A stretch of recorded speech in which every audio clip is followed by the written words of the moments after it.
I'm Kyle Jones. I'm Brent McMahon. And we're coming out tonight with Paul and Jeff. I was trying to mix it up because last time I said everything. You gotta let me know that you're mixing it up, though. Yeah. Can we do the weather? Yeah, you can. Can we say it is? Yes. All right. And it's gonna be no. Can we put different weather up? I'm Kyle Jones. I'm Brent McMahon. And we're coming out tonight with Jeff and Paul on Game On. It's Game On. Tonight, life in Langford begins as Rugby Canada moves into their new home. Never getting bored, Jeff Zamluck follows his passion for snowboards, and it's paying off in a big way. And we're causing quite a racket in our Plays of the Week. Come on, cheer up. It's Game On.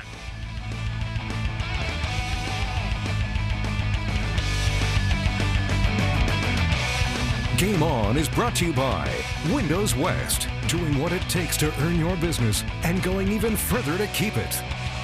Hello and welcome to Game On, the sports show equivalent to a romantic comedy. Oh. I would be Paul, that would be Jeff, and just like a rom-com, everyone's going home happy. Jeff. I would say more like an action movie, but actually neither one of us are that tough. But either way, great show for you tonight. From hockey to triathlon, we have you covered, but we start tonight on the rugby pitch, Paul. Yeah, and over the past few years, the city of Langford has been hard at work building a dedicated facility for Rugby Canada. The thing is top of the line and will be the new home for everything rugby in this country. And on Friday night, the new tenants officially moved in. It's officially open! Rugby Canada officially arrived in Langford this week, but like any moving day, there were a few small issues, like the year-round training field being covered in snow.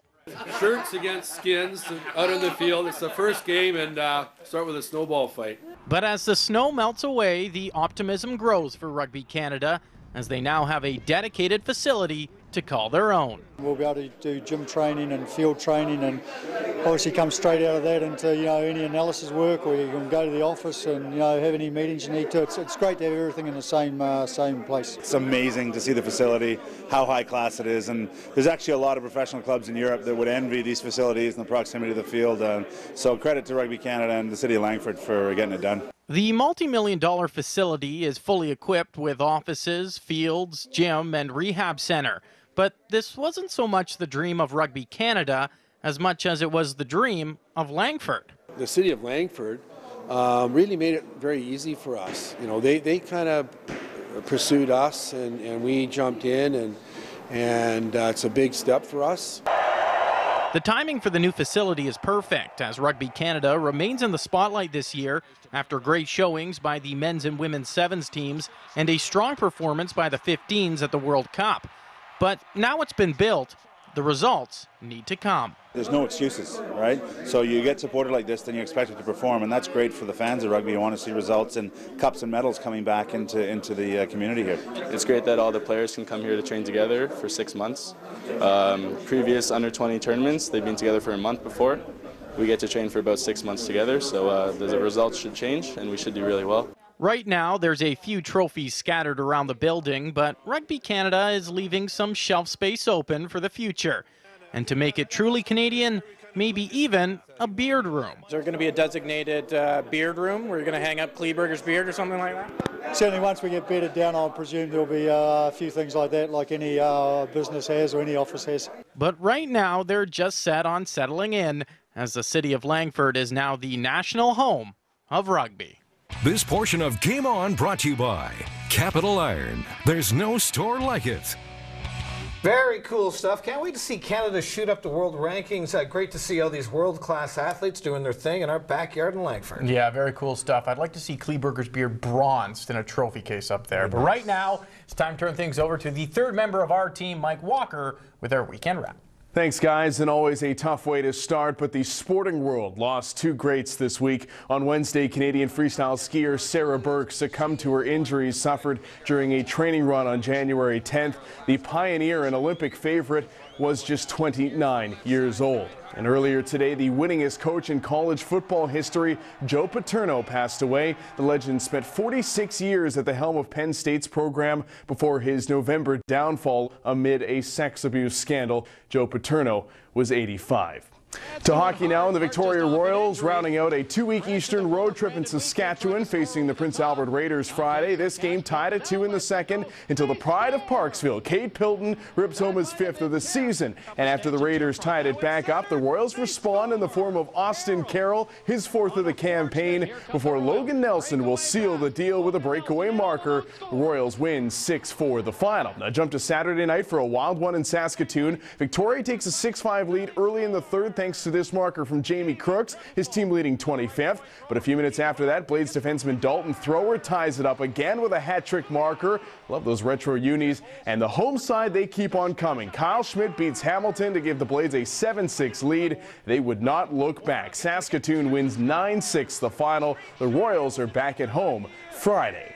Finally, a big congrats to Mount Doug senior Terrell Davis, who is set to join Arizona State University next fall. The All-Canadian running back joins the Sun Devils and the NCAA Pac-12 Conference as one of this country's top football talents after leading the Mount Doug Rams to a provincial championship in the fall. Way to go, Terrell. Back to you, gentlemen.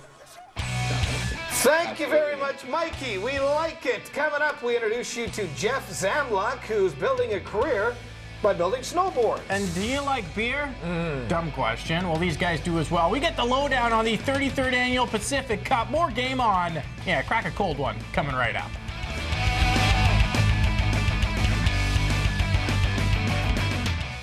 We couldn't have asked for a better window buying experience. The windows are fantastic, exactly what we expected.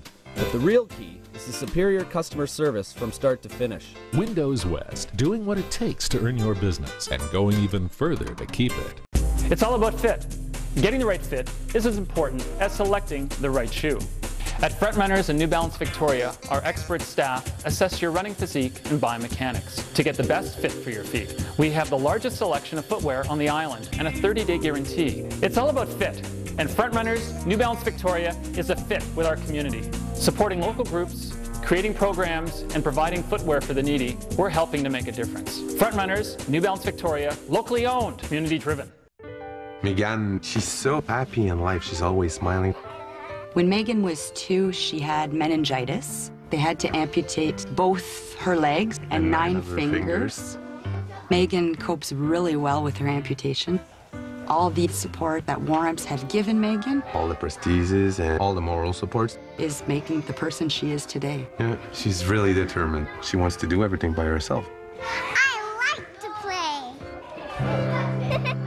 Take a look at Capital One. Hi, Mike Black here. Come see why there's no store like ours for housewares. The perfect cup of coffee is important to you. Bring the cafe experience home with quality brewing machines at Capital Iron. Grind your own beans and master the art of pulling a perfect shot of espresso or frothing the ultimate latte. Fully automatic or manual, we'll help you find the right model for your perfect cup. Capital Iron, Victoria's favorite store for over 75 years. Capital Iron, there's no store like it. I believe in dreams again. Oh yeah. 'Cause I believe in you and me. Oh boy. I believe in miracles. And I believe in you and me. See how it's love for me. 'Cause I believe in you. Say goodbye to the effects of winter dryness. You're going to want to dive right in. New Age Perfect Hydro Nutrition Golden Balm. So rich it hydrates to nourish winter skin dryness for beautiful, firmer looking skin. Enriched with calcium and 10 precious oils. Age Perfect, the #1 brand for mature skin. Game On is brought to you by Windows West, doing what it takes to earn your business and going even further to keep it.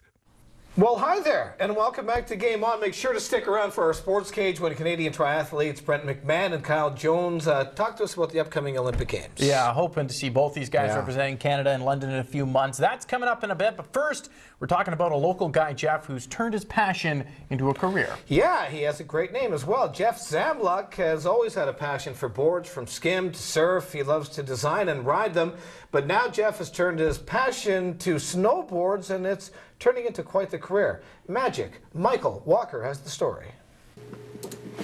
A born and bred Vancouver Islander, Jeff Zamlock began creating boards as a teenager on the shores of Campbell River. Well, boarding obviously was sort of a counterculture activity when I was younger. As I said, I started building boards when I was about 14 up in Campbell River, and that started with Zed Skim Boards, and we started taking a whole bunch of different board sports and putting them together in terms of board construction. Now his company, Swell Source, has blossomed into 3 different brands, including Zamluk's latest venture, which has taken business from the seas to the slopes. Playing with all the different board sports, we started developing really unique styles of board products, and turned out they excelled in the marketplace and excelled performance-wise as well. But these aren't your typical snowboards. The Forbidden brand has a quality as unique as its birthplace. A board that we've run for Forbidden Snowboards called the Utopia has a combined camber on the bottom. So the bottom rocker goes up in the middle, down around the bindings, and then up at the tip and tail. And that rocker pattern is specific to sort of a heavier snow, deep snow application, which is very prevalent here on Vancouver Island. The lengths, the sizes, the widths, the flex patterns all have to do with our snow conditions here locally. And that local theme extends right from the design of the board to the design on it. Up at the top here we've got the Comox Glacier. There's actually a snowmobiler up here that's planting the Vancouver Island, the territory of Vancouver Island flag. The old Forbidden Plateau, we've got the lodge that collapsed. Down here we've got our logging trucks, the Puntledge River, Inland Island Highway that probably everybody's familiar with, the tubing. We've got a little bit of a cash crop here on the top, and yeah, down to the coast. So it sort of encompasses Vancouver Island all on one board. It's a vision that rings true for Zamluk and defines this homegrown venture. For me, it's localism. I love Vancouver Island, and it's been my home since I was born, and it has so many unique things to offer.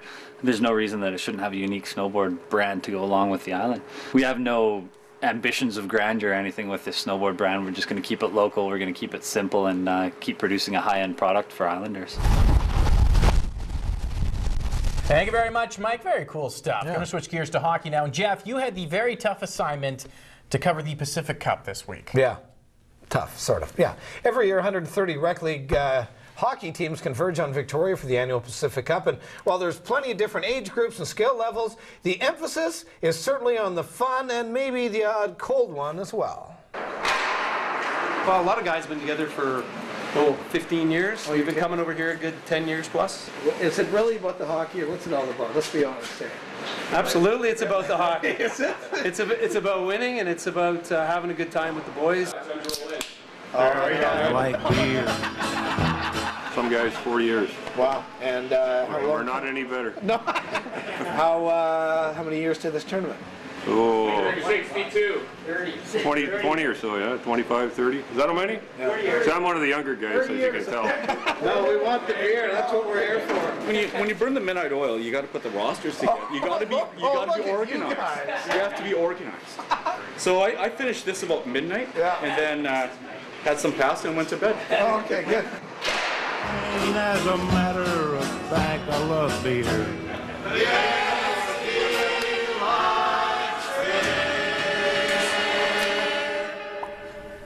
I love it. That's a tough assignment, although you look pretty comfortable there. Yeah, I fit right in, unfortunately. Yeah, hockey and beer, they go pretty well together. You know what else goes pretty well with beer, Paul? What's that? Our Plays of the Week. Plays of the Week is brought to you by Hasbro Environmental, demolition, asbestos, and mold abatement specialists. Oh, yeah, it does. All right, start with Mike Walker and his friends having fun outside. Yeah, he looks great in a red toque. Yeah, Ryan Kessler having fun yesterday against the San Jose Sharks. Got to be the goal of the year for the new Sports Illustrated model for sure. Oh, yeah, we have to bring that up. Yeah, that was nice. This was not. Marcos Bagdatis Aussie Open. Upset, goes to town on his racket. Smashes that one and another. More from him in a little bit. I would guess so. Canada all smiles in Olympic qualifying this week thanks to goals like this from their star, Christine Sinclair. They're so happy. Yeah, they're happy. This ref is not. Takes the ball right in the face and check this out. After the fact, looking a bit like Taylor Hall. Oh, Victoria Grizzlies struggling a bit right now, but they score a pretty one. Saturday, Colton Hansen with the Spinorama. Yeah, that's nice. American Hockey League held an outdoor game this weekend at Ivor Wynne Stadium, and Victoria Boy took center stage. Sanston's own Greg Scott, 2 markers, and a 7-2 Marlies win. Nice going, Scotty, to the high school hoops now. Mount Doug and Claremont, and the Rams' Connor Morgan was a man possessed. Yes, he was. Foot taller than anyone else on the floor and knocks down another pair. Yeah, there's two. And speaking of two more, how about Baghdadis? Yes. 2 more rackets. Still in the He's wrapper. going to ruin them with just 3 smashes. I'm thinking anger management courses for this guy. I would think so. Finally, we finish in the snow. Beacon Hill Park, jam-packed this week. This guy, well, these guys brought their canoe. Yeah, nothing says West Coast like Nice. canoeing Look in the at that. snow. They even let us take a little ride on board. Great stuff. Coming up next, we chat with 2 of Canada's best triathletes. It's Brendan McMahon and Kyle Jones. Join us in the Sports Cage to talk about the road to the London Olympic Games. 2 very cool guys with strong Olympic dreams. That is coming up just after the break. But first, here's a look at some Island standings.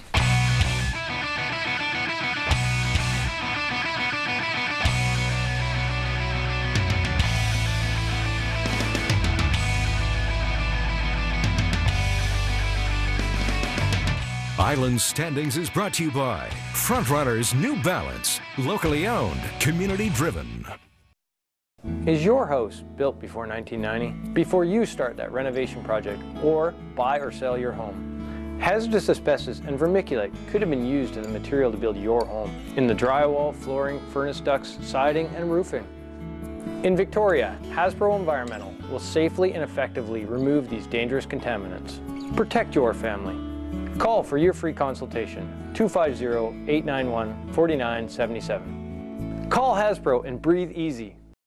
The installation crew was fantastic. Quick, careful, and clean. The windows look so amazing that I don't want to put the blinds up. A great experience from start to finish. Windows West, doing what it takes to earn your business and going even further to keep it. How can one be passionate about lighting? Because lighting sets the mood for living. And McLaren Lighting has been lighting up lives for 50 years. Schonbeck chandeliers have brought life to light. Since 1870, they've carried a heritage of premium quality and timeless style. Every original Schonbeck chandelier, traditional or contemporary, will be a cherished object today and for generations to come. Make your wish list online. McLaren Lighting in Victoria and Nanaimo. Leaders in lighting for 50 years. My daughter, the dietitian, was worried I wasn't getting the nutrition I needed. She recommended I try Boost meal replacement. I'm glad she did. I love the great taste. And Boost has 24 essential vitamins and minerals plus protein. Boost helps you stay strong and active. Megan, she's so happy in life. She's always smiling. When Megan was 2, she had meningitis. They had to amputate both her legs and 9 fingers. Megan copes really well with her amputation. All the support that Warramps had given Megan, All the prestiges and all the moral supports. is making the person she is today. Yeah, she's really determined. She wants to do everything by herself. I like to play. Cheer on your Victoria Royals as they go pink. January 28th, Victoria's WHL team takes on the Kamloops Blazers and supports the BC Cancer Foundation. It's Pink in the Rink night. Get your tickets early. A portion of every ticket sold supports cancer research. You can get Pink in the Rink too. Make a donation for all kinds of pink and show your support. Pink in the Rink, Saturday, January 28th at the Save on Foods Memorial Center. Proudly supported by CHEP. Sports Cage is brought to you by McLaren Electric, leaders in lighting for 50 years. Welcome back to Game On. You are in the Sports Cage, believe it or not. And Paul and I happy to welcome a couple of Canada's best triathletes, and Brendan McMahon and Kyle Jones. Thanks for coming in today, fellas. And with the snow this week, you were in Argentina just a few days ago. Talk about shock temperature-wise. Yeah, it was about 40 degrees difference. not in the positive direction. Yeah, there's a lot of snow down there. Chilly, although you did get a run in this morning, you said. Yes, yeah, it was a slippery, cold run, but yeah, a little different. Great race for you guys, finishing second and third in Argentina. Maybe just walk us through the race down there. And obviously you're happy with each other's successes. Definitely. We've been working hard for almost a year now on the Olympic qualifying, and all over the world, sharing hotel rooms and flights and sweaty buses. That sounds glamorous. That sounds absolutely disgusting. Yeah. But I guess right now it's 2012, right? I mean, everything's the site's got to be on the Olympics. Everything's got to be on the Olympics. I mean, when you're doing these events, is that going through your head? Are you doing it individually? I mean, we'll ask you here, Kyle. I mean, when you are participating in an event, are you thinking I need to get this so I can finish here for London? Are you thinking about that, or are you just thinking I got to win this event? Yeah, of course. You know, the long-term goal is London, and that's why we're going to each of these races. But you can't get too far ahead of yourself. You got to think of, you know, we're here this weekend in Argentina. The goal is to score as many points as possible, and just take it week by week. Yeah, maybe you can walk us through the point system, because I think we were asking you guys before, just off air, but kind of an interesting system. Maybe just walk us through how it works. Yeah, it's a fairly complicated system, and it's taken us 10 years to figure it out. So I don't know if we can explain it to you. We're not going to get it, but maybe our viewers will. Chalkboard back here with some math. And some algorithms going on.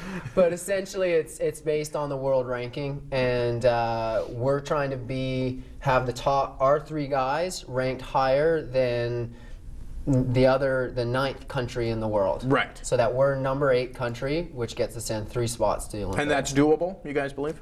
Very doable, yeah. Definitely.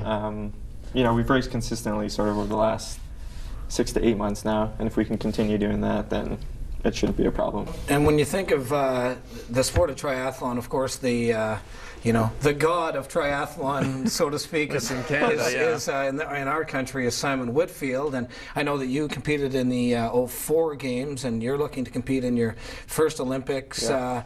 And Simon has sort of been designated to go, but that may not happen if we don't get that top 8 ranking. Is that sort of fair?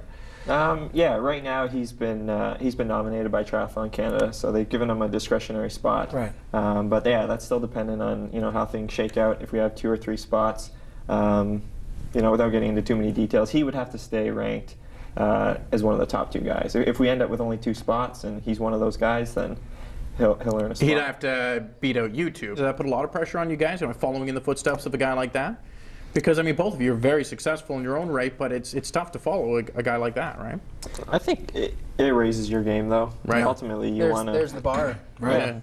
Yeah. You're training to be among the best in the world, and when you have the best right here in our backyard in Victoria, then no better opportunity than to, see where you stack up. And he is iconic, and he's been around for ages, and he's probably arguably the most successful guy in our sport, You look at the Olympic medals he's won, his World Cup victories, and there's not a lot he hasn't won. 4 years separate the events, and realistically, I mean, the Olympics, I know for hockey players, the Stanley Cup, when you get to that level, they can go for it every year. They can try it every year, but you guys have to wait 4 years just to be able to compete for it. I mean, is that hard when you're 1 year after the Olympics to think about it, or are you just focused on different short-term goals again?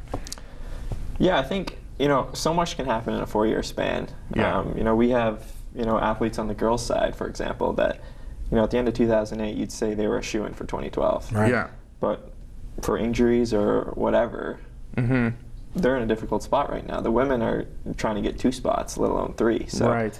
You got to take year by year and not worry about it too much. But I mean, it must be always in the back of your head, because that is your mecca, right? That is every triathlete wants to get to the Olympics. I got to assume. Yeah, and it's a 4-year commitment, and you regroup. But exactly like you said, you gotta think about the short-term goals, because if you just think about that 4-year road, that's pretty daunting. It's been a breakout year for you, would you not say, Kyle, in some ways? A couple first-place finishes, and looking for your first Olympic experience. It's sort of, this is the breakout year for you, is it not?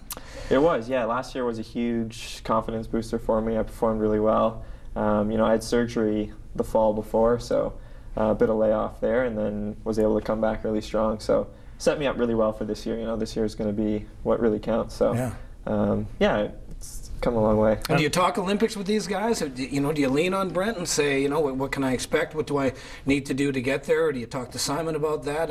And I know you guys have different coaches as well. So who do you reach to sort of, keep you grounded, but also look forward to what may be coming up here in a few months? Of course, yeah. I've learned from both these guys. Brent's 5 years older than me.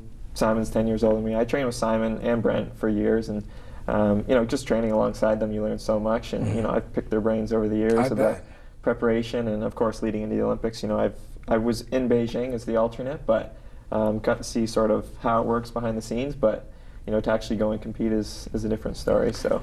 And Brent, I mean, for you, I mean, what a great. For you, it's almost a comeback story. I know you had that big injury, and then you came back and you won in Hungary, and that was just kind of, for you, you must almost appreciate it that much more after you've gone through. I mean, you were off for a full year, weren't you? Yeah, I was injured for a full year, and it had been 18 months since I'd raced previously. Wow. So it was a long time, but you know, I learned so much from that experience, and it was very challenging. And you know, I had my ups and downs, but once I got back going, I'd learned so much, and I've improved so much since then. So I'm actually grateful for that time that I had off to think and motivate, and I'm back and I'm more hungry than I've ever been. Yeah, because you could have been, you know, you could have been sour grapes guy after 2008 and not made that next 4-year commitment. So obviously your attitude had to stay pretty positive after you didn't go in 08. Yeah, definitely, and you know, and I took it as an opportunity to reflect and build on what I'd done into that Olympics. And now we're doing a new cycle, and we're doing everything right this time. Nice. Meaning what?